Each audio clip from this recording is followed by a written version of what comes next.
making a new ring. I'm gonna put the bezel flush with the ring this time though. Yeah. See, that came right out because it's just sitting in there. But that one I made in a previous video had this black opal in it. But it still had the clear potch around it, which did have some green play color, but it was depreciating the value of this black opal, which I still need to clean up a little bit. It's got some fingerprints on it. But as you can see, I rounded the edges for the bezel this time so I don't chip it.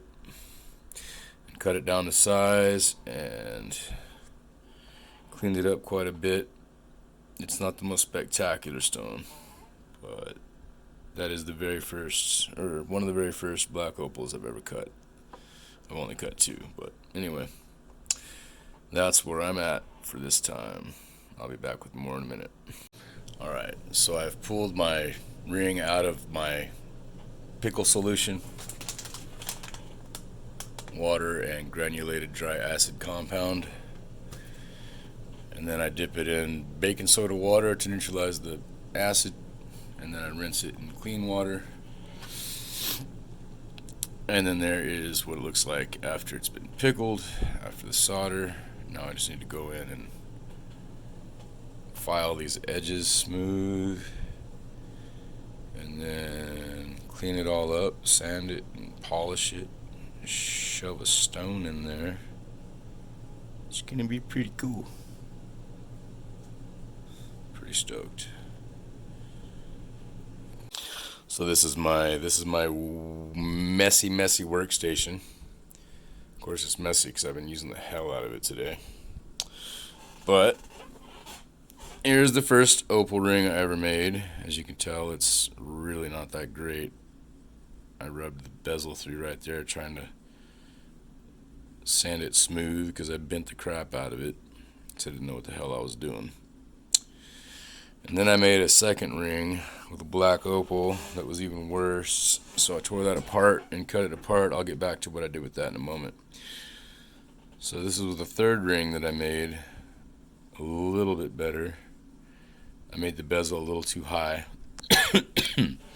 So in the future, I will cut this stone out and remake a bezel for it. But this is a learning process. I've learned that I don't need to make my bezel so tall, because when you fold it over, it gets crinkled and wrinkled and makes stupid looking stuff like that. There is a tool called a Lozenge Engraver that you can go along the edges and cut it all smooth and shiny. I would like to get one of those one of these days. This is the third ring I made out of an antique silver spoon. It's pretty sick. I already know who I'm going to give it to because of that right there, even though it's upside down. I should have made this on the outside and put this on the inside so that the R would have been at least on the inside of the ring. And then this is the fourth ring. This is that first I cut and set this black opal into a ring, and I left all the clear potch on the edges of it because it had some of this green pinfire that you can barely see because my lighting and my camera really suck for opals. But anyways, I cut it down to size because the clear potch actually devalues the stone. And then this is the first time I ever tried flush setting a bezel. As you can tell, I screwed up. This side is lower than this side.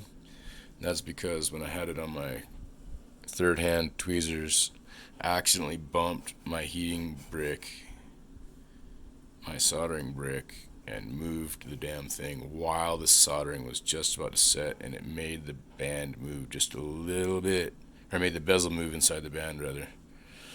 So I'll have to be more careful in the future, maybe set up a little firestone that's more stable, but so far that's what I've got. One boulder opal, one white opal from Cooper Pedy, one silver spoon, and one black opal from Lightning Ridge.